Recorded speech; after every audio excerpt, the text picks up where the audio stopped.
acho que já virou consenso que as redes sociais não são lá muito saudáveis. Na verdade, elas são cheias de problemas. Mas será que esses problemas são suficientes pra gente desistir das redes sociais? Se você quer saber a resposta para essa pergunta, fica nesse vídeo até o final. Engraçado que quando a internet começou, o pessoal achou que ia ser a salvação de tudo, porque até então só as mídias de massa conseguiam falar com muita gente ao mesmo tempo. Mas vocês sabem como a TV funciona, né? Só um lado fala enquanto o outro escuta. Aí quando chegaram as redes sociais, acharam que todo mundo ia poder falar. Isso até é verdade, mas como lembra o pesquisador espanhol Manuel Castells, não é porque todo mundo pode falar que todo mundo vai ser ouvido da mesma forma. E quem controla quem vai ser ouvido ou não? Os algoritmos. Os algoritmos são processos de resolução de problemas, e isso mesmo fora da internet. Uma receita de bolo, por exemplo, é considerado um algoritmo. Mas nas redes, eles são usados, por exemplo, para determinar se um conteúdo é relevante ou não. Então existe uma seleção do Facebook, do Instagram, do YouTube, de todas as redes, para determinar se alguma coisa é importante ou não para você. E isso é bom por um lado, porque você realmente encontra de forma mais fácil o que você gosta.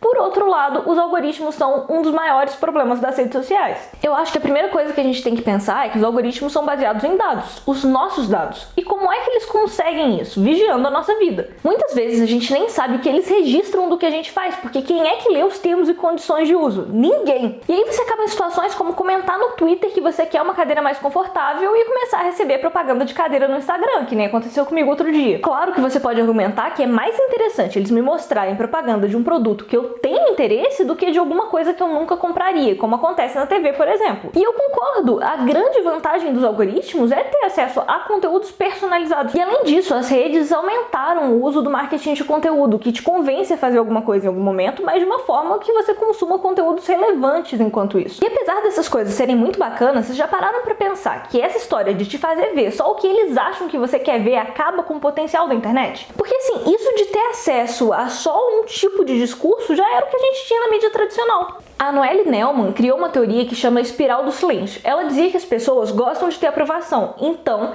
se a opinião delas é diferente da maioria das pessoas, elas tendem a silenciar essa opinião. Isso dá a impressão que só essa opinião dominante existe, e com a TV, por exemplo, fica mais fácil controlar o que as pessoas acham que é a opinião dominante. Só que quando chegou a internet, teve gente que achou que isso ia mudar, porque ia ser mais fácil divulgar opiniões diferentes. Mas pensa comigo, se os algoritmos só deixam a gente ver o que eles acham que a gente vai gostar, a gente acaba se enfiando em bolhas que todo mundo pensa e diz a mesma coisa. Com isso, as redes, que seriam uma forma de levar informação e aumentar a cidadania, acabam servindo como uma maneira de manipulação de gente mal intencionada. É verdade que agora tem algumas iniciativas para bloquear os conteúdos que são potencialmente falsos e enganosos, mas foram justamente os algoritmos nas redes sociais que permitiram com que gente mau caráter ganhasse notoriedade. E essa situação foi tão séria que em 2018, por exemplo, o jornal Folha de São Paulo desistiu de compartilhar seus conteúdos no Facebook. Isso aconteceu porque as páginas das empresas tinham muito menos alcance orgânico, ou seja, sem pagar, do que as páginas de pessoas comuns. E isso, para a Folha, facilitava com que as fake news fossem divulgadas, até porque as fake news já são pensadas para serem muito mais atrativas,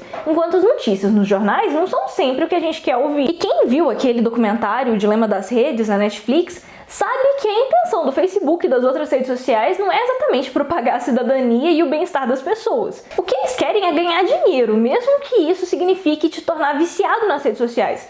Inclusive, tem um estudo que comprova que as redes sociais são mais viciantes do que cigarro. E eles ganham dinheiro justamente veiculando anúncios personalizados com base nos nossos dados, que são a nossa forma de pagamento para usar as redes sociais. Mas sabendo que as redes têm todos esses problemas e que a gente paga com a nossa privacidade para usar elas, por que a gente ainda continua usando? E a resposta é simples, tem muitos lados positivos nas redes sociais. Então, se por um lado o Instagram faz mal para a saúde mental das pessoas e ajuda a criar a ideia de vidas perfeitas que são totalmente inatingíveis, ele também é uma fonte de renda. Eu não tô falando fonte de renda só para blogueira, não. Tem vários negócios pequenos que só conseguiram divulgar os seus trabalhos porque existe um Instagram, como muitos artesãos, por exemplo. E você pode ter certeza que essas pessoas seriam muito prejudicadas se todo mundo resolvesse sair das redes sociais. Além disso, não dá para negar que assuntos e abordagens que antes não tinham espaço na mídia tradicional passaram a ser discutidos na internet, mesmo que seja em nichos. A grande vantagem das redes e a razão pela qual muita gente entrou nas redes sociais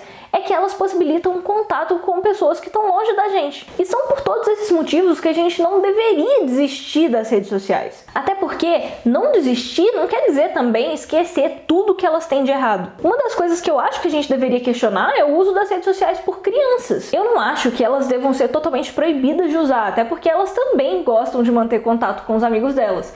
Mas ainda mais do que os adultos, elas precisam ter um tempo limitado para usar as redes sociais, porque a gente já sabe que o negócio é viciante. Mas também é importante pra gente que não é criança controlar o tempo que a gente passa nas redes e também o que a gente vê nelas. Uma dica é saber o que está acontecendo fora da nossa bolha, então a gente pode dar uma olhada nas páginas de pessoas que a gente sabe que a gente não concorda, só para entender o que elas estão pensando. Outra coisa que eu acho muito importante é a gente saber que a internet não é uma outra vida, não é uma vida paralela.